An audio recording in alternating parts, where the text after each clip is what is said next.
ಇವತ್ತು ಮಾರ್ಕೆಟ್ಸ್ ಆದರೆ ಕಂಪ್ಲೀಟಾಗಿ ಫಾಲ್ ಆಗೋಗಿದೆ. ಇವತ್ತು ನಮ್ಮ ಮಾರ್ಕೆಟ್ಸ್ ಮಾತ್ರ 1% ಮಾತ್ರನೇ ಫಾಲ್ ಆಗಿರೋದು. ಅದೇ ಗ್ಲೋಬಲ್ ಮಾರ್ಕೆಟ್ಸ್ ನೋಡಿದ್ರೆ 3%, 5%, 10% ಇವತ್ತು ಮಾರ್ಕೆಟ್ಸ್ ಫಾಲ್ ಆಗಿದೆ. ಮಾರ್ಕೆಟ್ಸ್ ಈ ಥರ ನೆಗೆಟಿವ್ ಆಗಿ ರಿಯಾಕ್ಟ್ ಆಗಿದ್ರೆ ಕಮಾಡಿಟೀಸ್ ನೋಡಿದ್ರೆ 3% 4% ಫಾಲ್ ಆಗಿದೆ.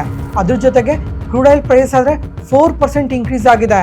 ಜೊತೆಗೆ ಜೂನ್ 10th ಈ ಡೇಟ್ನ ಪ್ರತಿಯೊಬ್ಬರು ನೆನ್ಪಿಟ್ಕೊಂಡಿರಿ. ನಮ್ಮ ಮಾರ್ಕೆಟ್ಸ್ ಪಾಸಿಟಿವ್ ಆಗಾದರೂ ಗ್ರೋ ಆಗೋ ಚಾನ್ಸಸ್ ಇರುತ್ತೆ ಅಥವಾ ಕಂಪ್ಲೀಟಾಗಿ ಫಾಲ್ ಆಗೋ ಚಾನ್ಸಸ್ ಕೂಡ ತುಂಬಾ ಜಾಸ್ತಿ ಇರುತ್ತೆ. ಈ ಡೇಟಾನೆಲ್ಲ ಈ ವಿಡಿಯೋದಲ್ಲಿ ಡೀಟೇಲ್ ಆಗಿ ತಿಳ್ಕೊಳ್ಳೋಣ. ಫ್ರೆಂಡ್ಸ್, ಈಗ ನಮ್ಮ ಮಾರ್ಕೆಟ್ಸ್ ಬಗ್ಗೆ ತುಂಬ ವ್ಯಾಲ್ಯೂಬಲ್ ಇನ್ಫಾರ್ಮೇಷನ್ನ ಶೇರ್ ಮಾಡ್ತಾ ಇದ್ದೀನಿ ಈ ವಿಡಿಯೋದಲ್ಲಿ. ಅದಕ್ಕೋಸ್ಕರ ಯಾರೂ ಈ ವಿಡಿಯೋನ ಸ್ಕಿಪ್ ಮಾಡದೆ ಕೊನೆ ತನಕ ನೋಡಿ. Hello friends, welcome to two brothers finance and good evening. ಇವತ್ತಿನ ಮಾರ್ಕೆಟ್ ಅಪ್ಡೇಟ್ಸ್ ಏನಂದರೆ ಫ್ರೆಂಡ್ಸ್, ಇವತ್ತು ಮಾರ್ಕೆಟ್ ನೋಡಿದ್ರಾ ಕಂಪ್ಲೀಟಾಗಿ ಫಾಲ್ ಆಗೋಗಿದೆ. ನಿಫ್ಟಿ ಸೆನ್ಸೆಕ್ಸ್ ಆದರೆ ನಿಯರ್ಲಿ 1% ಫಾಲ್ ಆದರೆ, ಮಿಡ್ ಆ್ಯಂಡ್ ಸ್ಮಾಲ್ ಕ್ಯಾಪ್ಸ್ ಆದರೆ ಎಬೋವ್ 1.5% ಫಾಲ್ ಆಗಿದೆ.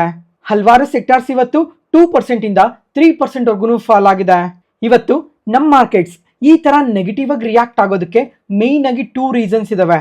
ಅವನ್ನೀಗ ಡೀಟೇಲ್ ಆಗಿ ಎಕ್ಸ್ಪ್ಲೈನ್ ಮಾಡ್ತೀನಿ. ಅದರಲ್ಲಿ ಮೊದಲನೇದಾಗಿ ನೋಡಿದ್ರೆ ಶುಕ್ರವಾರ ಮಾರ್ಕೆಟ್ ನ್ಯೂಸಲ್ಲಿ ಮೆನ್ಷನ್ ಮಾಡಿದ್ದೆ. ಈಗ ನಮ್ಮ ಇಂಡಿಯಾದಲ್ಲಾದರೆ ಈ RBI MPC ಮೀಟಿಂಗ್ ಕಂಪ್ಲೀಟ್ ಆಗಿದೆ.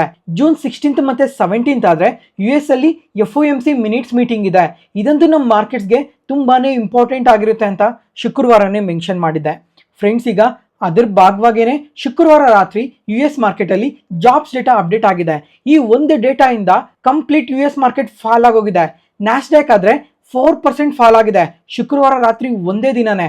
ಮತ್ತು S&P 500 ಆದರೆ ಎಬೋವ್ 2.5% ಫಾಲ್ ಆಗಿದೆ.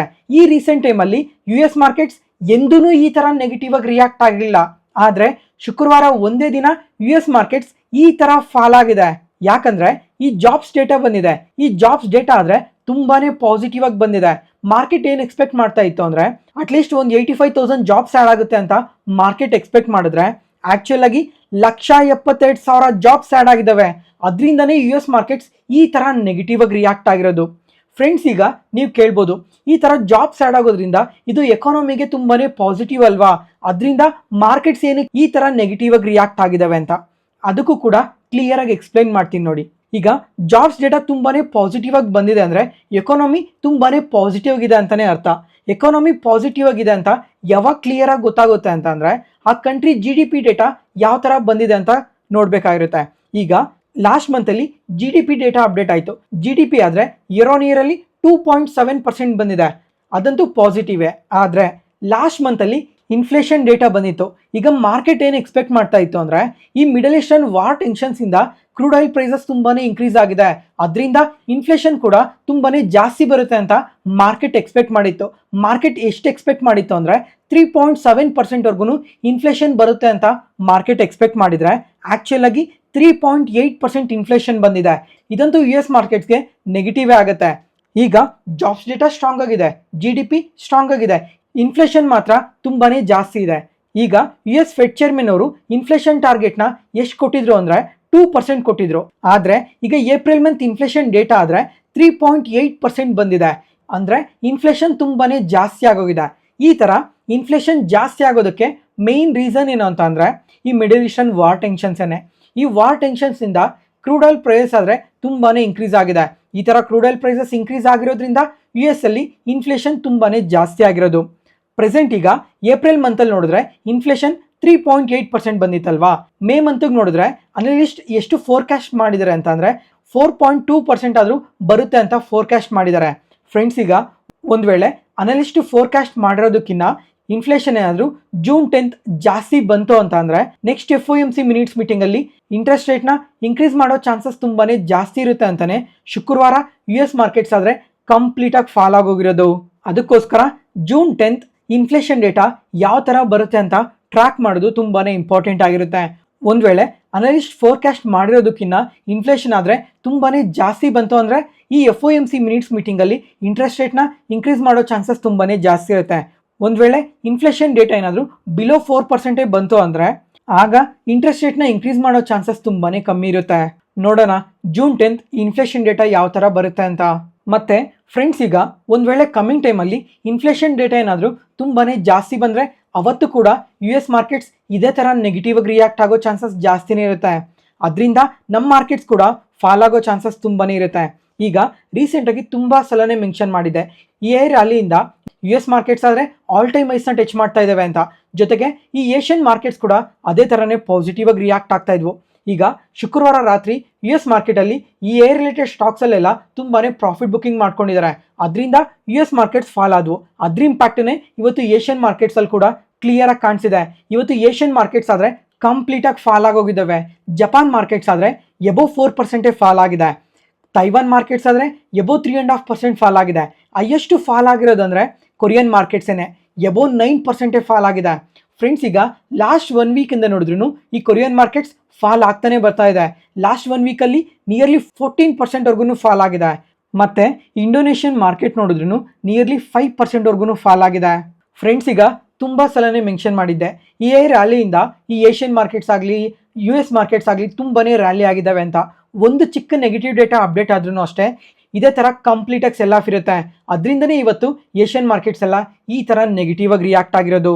ಮತ್ತು US ಅಲ್ಲಿ ಇನ್ಫ್ಲೇಷನ್ ಡೇಟಾ ತುಂಬಾ ಜಾಸ್ತಿ ಬರುತ್ತೇನೋ ಅಂತ ಗೋಲ್ಡ್ ಆ್ಯಂಡ್ ಸಿಲ್ವರ್ ಕೂಡ ತುಂಬಾ ಫಾಲ್ ಆಗಿದೆ. ಗೋಲ್ಡ್ ಆದರೆ ಶುಕ್ರವಾರ 3%ವರ್ಗೂ ಫಾಲ್ ಆಗಿದೆ. ಸಿಲ್ವರ್ ಆದರೆ ಎಬೋವ್ 6% ಫಾಲ್ ಆಗಿದೆ. ಅದರಿಂದನೇ ಇವತ್ತು ನಮ್ಮ ಮಾರ್ಕೆಟಲ್ಲಿ ಗೋಲ್ಡ್ ಆ್ಯಂಡ್ ಸಿಲ್ವರ್ ETFs ಎಲ್ಲ ತುಂಬಾ ನೆಗೆಟಿವ್ ಆಗಿ ರಿಯಾಕ್ಟ್ ಆಗಿರೋದು. ಫ್ರೆಂಡ್ಸ್, ಈಗ ನಿಮ್ಗೊಂದು ಡೌಟ್ ಬರ್ಬೋದು, ಈಗ ಇಂಟ್ರೆಸ್ಟ್ ರೇಟ್ನ ಇನ್ಕ್ರೀಸ್ ಮಾಡ್ತಾ ಇದ್ದಾರೆ ಅಂದರೆ ಗೋಲ್ಡ್ ಏನಕ್ಕೆ ಈ ಥರ ನೆಗೆಟಿವ್ ಆಗಿ ರಿಯಾಕ್ಟ್ ಆಗ್ತಾ ಇದೆ ಅಂತ, ಅದಕ್ಕೂ ಏನು ರಿಲೇಷನ್ಸ್ ಇದೆ ಅಂತ ಕೂಡ ನೀವು ಕೇಳ್ಬೋದು. ಅದಕ್ಕೀಗ ಸಿಂಪಲ್ ಆಗಿ ಎಕ್ಸ್ಪ್ಲೈನ್ ಮಾಡ್ತೀನಿ ನೋಡಿ. ಈಗ ಇಂಟ್ರೆಸ್ಟ್ ರೇಟ್ನ ಇನ್ಕ್ರೀಸ್ ಮಾಡ್ತಾ ಇದ್ದಾರೆ ಅಂತ ಅಂದರೆ ಬ್ಯಾಂಕ್ಸಲ್ಲಿ FD ಇಂಟ್ರೆಸ್ಟ್ ರೇಟ್ ಕೂಡ ಇನ್ಕ್ರೀಸ್ ಆಗುತ್ತೆ. ಅದರಿಂದ ಇನ್ವೆಸ್ಟರ್ಸ್ ಯಾವ ಥರ ಯೋಚನೆ ಮಾಡ್ತಾರೆ ಅಂದರೆ ಗೋಲ್ಡ್ನ ಹೋಲ್ಡ್ ಮಾಡೋದಕ್ಕಿಂತ ಅಟ್ಲೀಸ್ಟ್ ಈ FDಸಲ್ಲಿ ನಾರ್ಮಲ್ ಆಗಿ ಡೆಪಾಸಿಟ್ ಮಾಡಿದ್ರೆ ಅಡಿಷ್ನಲ್ ಇಂಟ್ರೆಸ್ಟ್ ಬರುತ್ತೆ ಅಂತ ಯೋಚನೆ ಮಾಡ್ತಾರೆ. ಅದರಿಂದ ಎಂದೇ ಆಗಲಿ ಇಂಟ್ರೆಸ್ಟ್ ರೇಟ್ನ ಇನ್ಕ್ರೀಸ್ ಮಾಡ್ತಾ ಇದ್ದಾರೆ ಅಂತ ಅಂದರೆ ಅದು ಸ್ಟಾಕ್ ಮಾರ್ಕೆಟ್ಸ್ಗೆ ನೆಗೆಟಿವ್ ಆಗುತ್ತೆ. ಅದ್ರ ಜೊತೆಗೆ ಈ ಗೋಲ್ಡ್ಗೂ ಕೂಡ ತುಂಬಾ ನೆಗೆಟಿವ್ ಆಗುತ್ತೆ.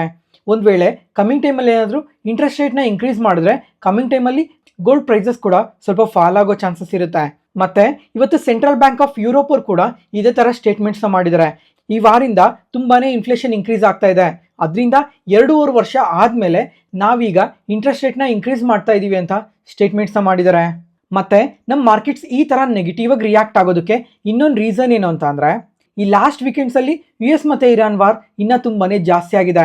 ಇಸ್ರೇಲ್ ಅವರಾದರೆ ಕಂಟಿನ್ಯೂಸ್ ಆಗಿ ಅಟ್ಯಾಕ್ ಮಾಡ್ತಾನೆ ಇದ್ದಾರೆ. ಅದರಿಂದ ಇರಾನ್ ಅವ್ರು ಕೂಡ ಅಟ್ಯಾಕ್ ಮಾಡಿದ್ದಾರೆ.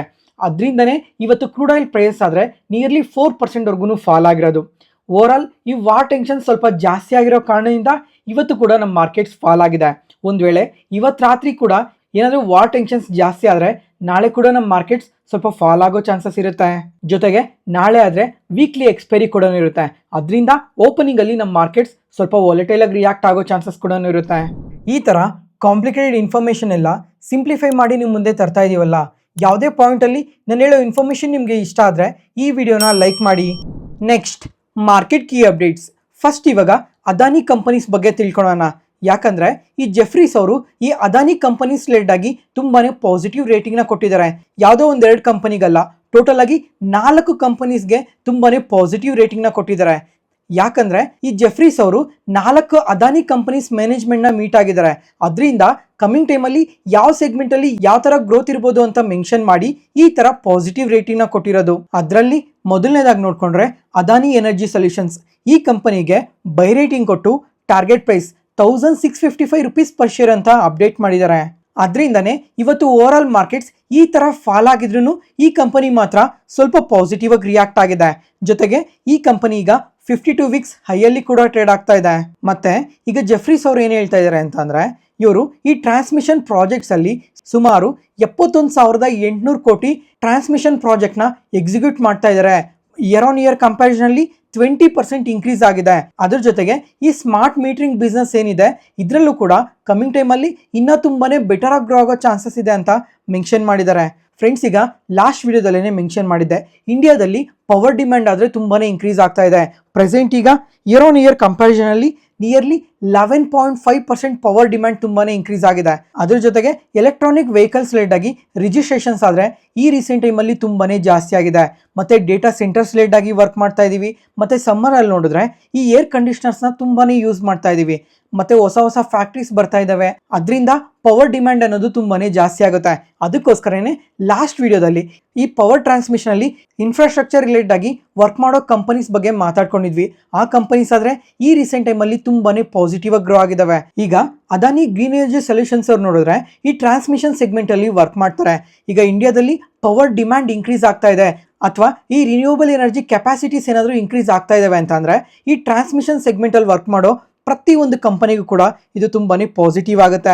ಅದರಿಂದನೇ ಈ ತರ ಜೆಫ್ರೀಸ್ ಅವರು ಬೈ ರೇಟಿಂಗ್ ನ ಕೊಟ್ಟಿರೋದು. ಅದರ ಜೊತೆಗೆ ಶುಕ್ರವಾರ ನೋಡಿದ್ರೆ ಈ ಅದಾನಿ ಎನರ್ಜಿ ಸೊಲ್ಯೂಷನ್ಸ್ ಅಲ್ಲಿ GQG ಪಾರ್ಟ್ನರ್ಸ್ ಅವರು 0.5% ಸ್ಟೇಕ್ ನ ಸೆಲ್ ಮಾಡಿದ್ದಾರೆ. ಆದ್ರೆ ಅವತ್ತು SBI ಮ್ಯೂಚುವಲ್ ಫಂಡ್ಸ್ ಅವರು ಆ ಕಂಪ್ಲೀಟ್ ಸ್ಟೇಕ್ ನ ಬೈ ಮಾಡಿದ್ದಾರೆ. ಅದರಿಂದನೂ ಸಹ ಇವತ್ತು ಪಾಸಿಟಿವ್ ಆಗಿ ರಿಯಾಕ್ಟ್ ಆಗಿರ್ಬೋದು. ಅದಾದ್ಮೇಲೆ ಎರಡನೇ ಕಂಪನಿ ಬಂದು ಅದಾನಿ ಗ್ರೀನ್ ಎನರ್ಜಿ. ಈ ಕಂಪನಿಗೂ ಅಷ್ಟೇ ಬೈ ರೇಟಿಂಗ್ ನ ಕೊಟ್ಟು target price 1435 rupees per share ಅಂತ ಅಪ್ಡೇಟ್ ಮಾಡಿದ್ದಾರೆ. ಯಾಕಂದ್ರೆ ಮ್ಯಾನೇಜ್ಮೆಂಟ್ ಕೂಡ ಈ ಅದಾನಿ ಗ್ರೀನ್ ಎನರ್ಜಿ ಕಂಪನಿ ಬಗ್ಗೆ ತುಂಬಾನೇ ಪಾಸಿಟಿವ್ ಆಗಿದ್ದಾರೆ ಅಂತ ಮೆನ್ಷನ್ ಮಾಡಿದ್ದಾರೆ. ಯಾಕಂದ್ರೆ ಈಗ ರಿನ್ಯೂವಬಲ್ ಎನರ್ಜಿ ಕೆಪಾಸಿಟಿನಾದ್ರೆ ತುಂಬಾನೇ ಸ್ಟ್ರಾಂಗ್ ಆಗಿ ಇನ್ಕ್ರೀಸ್ ಮಾಡ್ಕೊಂತೀವಿ ಅಂತ ಹೇಳಿದ್ದಾರೆ. ಈಗ ಈ ವರ್ಷದಲ್ಲಿ ನೋಡಿದ್ರೆ ಪ್ರೆಸೆಂಟ್ ಕೆಪಾಸಿಟಿ ಬಂದು 19.3 ಗಿಗಾವಾಟ್ಸ್ ಕೆಪಾಸಿಟಿ ಇದೆ. ಅದೇ 2030 ಅಷ್ಟೊತ್ತಿಗೆ ಅದು 50 ಗಿಗಾವಾಟ್ಸ್ಗೆ ಇನ್ಕ್ರೀಸ್ ಮಾಡ್ಕೊಂತೀವಿ. ಅದ್ರ ಜೊತೆಗೆ ಈ ಪಂಪ್ ಸ್ಟೋರೇಜ್ ಕೆಪಾಸಿಟಿನ ಕೂಡ 5 ಗಿಗಾವಾಟ್ಸ್ಗೆ ಇನ್ಕ್ರೀಸ್ ಮಾಡ್ಕೊಂತೀವಿ ಅಂತ ಅಪ್ಡೇಟ್ ಮಾಡಿದ್ದಾರೆ. ಫ್ರೆಂಡ್ಸ್, ಈಗ ಇವರು ಈ ರಿನ್ಯೂವಬಲ್ ಎನರ್ಜಿ ಕೆಪಾಸಿಟಿನೇನೋ ತುಂಬಾನೇ ಸ್ಟ್ರಾಂಗ್ ಆಗಿ ಇನ್ಕ್ರೀಸ್ ಮಾಡ್ಕೊಂತಾರೆ. ಆದ್ರೆ ಆ ಎನರ್ಜಿನ ಸ್ಟೋರ್ ಮಾಡೋದು ತುಂಬಾನೇ ಮುಖ್ಯ ಆಗಿರುತ್ತೆ. ಪ್ರೆಸೆಂಟ್ ಈಗ ಎನರ್ಜಿನ ಜನರೇಟ್ ಮಾಡಿದ್ಮೇಲೆ ಅದು ಸ್ಟೋರ್ ಮಾಡಬೇಕಲ್ವಾ? ಆ ಸ್ಟೋರ್ ಮಾಡೋದಕ್ಕೆ ಈ battery energy storage systems related ಆಗಿ ಯಾವ ಥರ ವರ್ಕ್ ಮಾಡ್ತಾರೆ, ಅದರಲ್ಲಿ ಕೆಪಾಸಿಟಿನ ಯಾವ ಥರ ಇನ್ಕ್ರೀಸ್ ಮಾಡ್ಕೊತಾರೆ ಅಂತ ಟ್ರ್ಯಾಕ್ ಮಾಡೋದು ತುಂಬಾನೇ ಇಂಪಾರ್ಟೆಂಟ್ ಆಗಿರುತ್ತೆ. ಪ್ರೆಸೆಂಟ್ ಈಗ ಈ ಬ್ಯಾಟ್ರಿ ಎನರ್ಜಿ ಸ್ಟೋರೇಜ್ ಸಿಸ್ಟಮ್ ಅಲ್ಲಿ ನೋಡಿದ್ರೆ 3 ಗಿಗಾವಾಟ್ಸ್ ಕೆಪಾಸಿಟಿ ಇದೆ.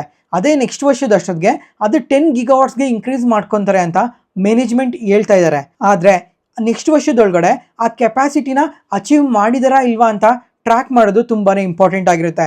ಯಾಕಂದ್ರೆ ಪ್ರೆಸೆಂಟ್ ಇವಾಗ ಸಮ್ಮರ್ ಇದ್ದಾಗ ನೋಡಿದ್ರೆ ಎಲೆಕ್ಟ್ರಿಸಿಟಿ ಡಿಮ್ಯಾಂಡ್ ತುಂಬಾನೇ ಸ್ಟ್ರಾಂಗ್ ಆಗಿರುತ್ತೆ. ಜೊತೆಗೆ ಈ ರಿನ್ಯೂವಬಲ್ ಎನರ್ಜಿ ಪವರ್ ಜನರೇಷನ್ ಕೂಡ ತುಂಬಾನೇ ಸ್ಟ್ರಾಂಗ್ ಆಗಿರುತ್ತೆ. ಆದ್ರೆ ಈ ವಿಂಟರ್ ಸೀಸನ್ ಅಥವಾ ರೈನಿ ಸೀಸನ್ ಅಲ್ಲಿ ನೋಡಿದ್ರೆ ಎಲೆಕ್ಟ್ರಿಸಿಟಿ ಡಿಮ್ಯಾಂಡ್ ಅನ್ನೋದು ಸ್ವಲ್ಪ ಕಮ್ಮಿ ಆಗುತ್ತೆ. ಜೊತೆಗೆ ಜನರೇಷನ್ ಕೂಡ ಸ್ವಲ್ಪ ಕಮ್ಮಿ ಆಗುತ್ತೆ. ಅದಕ್ಕೋಸ್ಕರ ಈ ಬ್ಯಾಟ್ರಿ ಎನರ್ಜಿ ಸ್ಟೋರೇಜ್ ಸಿಸ್ಟಮ್ ಅನ್ನೋದು ತುಂಬಾನೇ ಮುಖ್ಯ ಆಗಿರುತ್ತೆ ಇವ್ರಿಗೆ. ಅದ್ರ ಜೊತೆಗೆ ಈ ಕಂಪನಿ ನೋಡಿದ್ರೆ ಆಲ್ ಟೈಮ್ ಐಸಿಂದ 56% ಫಾಲ್ ಆಗಿದೆ. ಅಂದ್ರೆ ಇವರು 2023 ಆಲ್ ಟೈಮ್ ಐಸ್ನ ಟಚ್ ಮಾಡಿದ್ರು. ಅದಾದ್ಮೇಲೆ ಶೇರ್ ಪ್ರೈಸ್ ಆದ್ರೆ ಕಂಟಿನ್ಯೂಸ್ ಆಗಿ ಫಾಲ್ ಆಗ್ತಾನೆ ಬಂದಿದೆ. ಈಗ ಒಂದ್ ವೇಳೆ ಇವ್ರು ಏನಾದ್ರು ನೆಕ್ಸ್ಟ್ 1 year ಅಲ್ಲಿ ಇವ್ರು ಕೊಟ್ಟಿರೋ ಗೈಡೆನ್ಸ್ ಏನಾದ್ರು battery energy storage system related ಆಗಿ ಕೆಪಾಸಿಟಿನ ಅಚೀವ್ ಮಾಡಿದ್ರೆ ಈ ಕಂಪನಿ ಶೇರ್ ಪ್ರೈಸ್ ಅಂತೂ ಇನ್ನೂ ತುಂಬಾ ಪಾಸಿಟಿವ್ ಆಗಿ ಗ್ರೋ ಆಗೋ ಚಾನ್ಸಸ್ ಜಾಸ್ತಿನೇ ಇರುತ್ತೆ. ನೋಡೋಣ ನೆಕ್ಸ್ಟ್ ವರ್ಷದೊಳಗಡೆ ಇವರು ಅಚೀವ್ ಮಾಡ್ತಾರಾ ಇಲ್ವಾ ಅಂತ. ನೆಕ್ಸ್ಟ್ ಮೂರನೇ ಕಂಪನಿ ಬಂದು ಅದಾನಿ ಪವರ್. ಈ ಕಂಪನಿಗೂ ಅಷ್ಟೇ ಬೈ ರೇಟಿಂಗ್ ಕೊಟ್ಟು target price 255 rupees per share ಅಂತ ಅಪ್ಡೇಟ್ ಮಾಡಿದ್ದಾರೆ. ಫ್ರೆಂಡ್ಸ್, ಈಗ ಈ ಕಂಪನಿ ಆದ್ರೆ ರೀಸೆಂಟ್ ಟೈಮಲ್ಲಿ ತುಂಬಾನೇ ಪಾಸಿಟಿವ್ ಆಗಿ ರ್ಯಾಲಿ ಆಗಿದೆ. ಲಾಸ್ಟ್ 3 months ಅಲ್ಲಿ 67% ರ್ಯಾಲಿ ಆಗಿದೆ. ಜೊತೆಗೆ ಮ್ಯಾನೇಜ್ಮೆಂಟ್ ಏನು ಹೇಳ್ತಾ ಇದ್ದಾರೆ ಅಂತ ಅಂದ್ರೆ ಈ ಪವರ್ ಜನರೇಷನ್ ಕೆಪಾಸಿಟಿನ FY32 ಅಷ್ಟೊತ್ತಿಗೆ 42 ಗಿಗಾವಾಟ್ಸ್ಗೆ ಇನ್ಕ್ರೀಸ್ ಮಾಡ್ಕೊಂತೀವಿ. ಪ್ರೆಸೆಂಟ್ ಇವಾಗ 23 ಗಿಗಾವಾಟ್ಸ್ ಎಕ್ಸ್ಪಾನ್ಷನ್ ಪ್ಲಾನ್ ಅಲ್ಲಿ ಇದೀವಿ. ಅದರಿಂದ ಕಮಿಂಗ್ ಟೈಮಲ್ಲಿ ಅಗ್ರೆಸಿವ್ ಆಗಿ ಕೆಪಾಸಿಟಿನ ಇನ್ಕ್ರೀಸ್ ಮಾಡ್ಕೊಂತೀವಿ ಅಂತ ಅಪ್ಡೇಟ್ ಮಾಡಿದ್ದಾರೆ. ನೆಕ್ಸ್ಟ್ ಅದಾದ್ಮೇಲೆ 4ನೇ ಕಂಪನಿ ಬಂದು ಅಂಬುಜಾ ಸಿಮೆಂಟ್ಸ್. ಈ ಕಂಪನಿಗೂ ಅಷ್ಟೇ ಬೈ ರೇಟಿಂಗ್ ಕೊಟ್ಟು 595 rupees per share ಅಂತ ಟಾರ್ಗೆಟ್ ಪ್ರೈಸ್ನ ಕೊಟ್ಟಿದ್ದಾರೆ. ಫ್ರೆಂಡ್ಸ್, ಈಗ ಈ ಸಿಮೆಂಟ್ ಇಂಡಸ್ಟ್ರಿ ನೋಡಿದ್ರೆ ಲಾಸ್ಟ್ 2 years ಇಂದ ಯಾವುದೇ ಥರ ಗ್ರೋತ್ನ ಕಾಣ್ತಾ ಇಲ್ಲ. ಈ ಕಂಪನಿ ನೋಡಿದ್ರು ರೀಸೆಂಟಾಗಿ ಪೋಸ್ಟ್ ಮಾಡಿರೋ ರಿಸಲ್ಟ್ಸ್ ಆದರೆ ಕಂಪ್ಲೀಟ್ ಆಗಿ ವೀಕ್ ಆಗಿ ಪೋಸ್ಟ್ ಮಾಡಿದ್ದಾರೆ. ಯಾಕಂದ್ರೆ ಈ ರೀಸೆಂಟಾಗಿ ಅಕ್ವಿಷನ್ಸ್ ಏನು ಮಾಡಿದ್ದಾರೆ ಆ ಬಿಸ್ನೆಸ್ನೆಲ್ಲ ಡೆವಲಪ್ ಮಾಡೋದಕ್ಕೆ ಇವರು ತುಂಬಾನೇ ಟೈಮ್ ತಗೊತಾ ಇದ್ದಾರೆ. ಅದ್ರ ಜೊತೆಗೆ ಮ್ಯಾನೇಜ್ಮೆಂಟ್ ಏನು ಹೇಳ್ತಾ ಇದ್ದಾರೆ ಅಂತ ಅಂದರೆ ಕಮಿಂಗ್ ಟೈಮಲ್ಲಿ ಪ್ರೊಡಕ್ಷನ್ ಕಾಸ್ಟ್ನ ಸ್ವಲ್ಪ ಕಮ್ಮಿ ಮಾಡ್ಕೊತೀವಿ, ನಿಯರ್ಲಿ 500 rupees per ಟನ್ವರೆಗೂ ನೆಕ್ಸ್ಟ್ 2 years ಒಳಗಡೆ ಅಂತ ಹೇಳಿದ್ದಾರೆ. ಈ ಥರ ಪ್ರೊಡಕ್ಷನ್ ಕಾಸ್ಟ್ನ ಕಮ್ಮಿ ಮಾಡ್ಕೊಳೋದ್ರಿಂದ ಇವರು ಪ್ರಾಫಿಟ್ಸ್ನ ಪೋಸ್ಟ್ ಮಾಡೋ ಚಾನ್ಸಸ್ ಕೂಡ ತುಂಬಾನೇ ಜಾಸ್ತಿ ಇರುತ್ತೆ. ಪ್ರೆಸೆಂಟ್ ಈಗ ಮ್ಯಾನೇಜ್ಮೆಂಟ್ ಆದರೆ ಈ ಬಿಸ್ನೆಸ್ ಬಗ್ಗೆ ಪಾಸಿಟಿವ್ ಆಗೇ ಹೇಳ್ತಾ ಇದ್ದಾರೆ. ಆದರೆ ನೋಡಬೇಕು ಆ್ಯಕ್ಚುಲಾಗಿ ಇವರು ಬೆಟರ್ ರಿಸಲ್ಟ್ಸ್ನೆಲ್ಲ ಯಾವಾಗ ಪೋಸ್ಟ್ ಮಾಡೋಕ್ಕಾಗುತ್ತೆ ಅಂತ. ಈ ರೀಸೆಂಟ್ ಟೈಮಲ್ಲಿ ನೋಡಿದ್ರೆ ಈ ಸಿಮೆಂಟ್ ಕಂಪನೀಸ್ ಎಲ್ಲ ತುಂಬ ಸಲನೇ ಪ್ರೈಸ್ ಹೈಕ್ ಮಾಡಿದ್ದಾರೆ. ನೋಡಬೇಕು ಆ್ಯಕ್ಚುಲಾಗಿ ರೆವಿನ್ಯೂಸ್ನ ಯಾವಾಗ ಇನ್ಕ್ರೀಸ್ ಮಾಡ್ಕೊತಾರೆ, ಪ್ರಾಫಿಟ್ಸ್ನ ಯಾವಾಗ ಕ್ಲೀನಾಗಿ ತೋರಿಸ್ತಾರೆ ಅಂತ. ಫ್ರೆಂಡ್ಸ್, ಈಗ ಈ 4 ಅದಾನಿ ಕಂಪನೀಸ್ ಬಗ್ಗೆ ತಿಳ್ಕೊಂಡ್ವಿ. ಈಗ ಮತ್ತೆ ಒಂದು 4 months ಬ್ಯಾಕ್ ನೋಡಿದ್ರೆ ಈ ಅದಾನಿ ಕಂಪನೀಸ್ ಎಲ್ಲ 52 weeks ಲೋ ಅಲ್ಲಿ ಟ್ರೇಡ್ ಆಗ್ತಾ ಇದ್ವು. ಆದರೆ ಪ್ರೆಸೆಂಟ್ ಇವಾಗ ನೋಡಿದ್ರೆ ಈ ಎಲ್ಲ ಕಂಪನೀಸ್ 52 weeks ಹೈಯಲ್ಲೇ ಟ್ರೇಡ್ ಆಗ್ತಾ ಇದ್ದಾವೆ. ಆದರೆ ಈ ಅಂಬುಜಾ ಸಿಮೆಂಟ್ ಒಂದು ಬಿಟ್ಟು ನೋಡೋಣ ಕಮಿಂಗ್ ಟೈಮಲ್ಲಿ ಈ ಅದಾನಿ ಕಂಪನೀಸ್ ಎಲ್ಲ ಯಾವ ಥರ ಗ್ರೋ ಆಗ್ತವೆ ಅಂತ. ಇವತ್ತಿಗೆ ಅಪ್ಡೇಟ್ಸ್ ಮುಗೀತು. ಈ ವಿಡಿಯೋ ಇಷ್ಟ ಆದರೆ ಲೈಕ್ ಮಾಡಿ, ಶೇರ್ ಮಾಡಿ, ಸಬ್ಸ್ಕ್ರೈಬ್ ಆಗಿ. ಮತ್ತೆ ನಾಳೆ ಹೊಸ ಸ್ಟಾಕ್ ಮಾರ್ಕೆಟ್ ನ್ಯೂಸ್ ಅನಾಲಿಸಿಸ್ ವಿಡಿಯೋಲಿ ಸಿಗೋಣ. Thank you.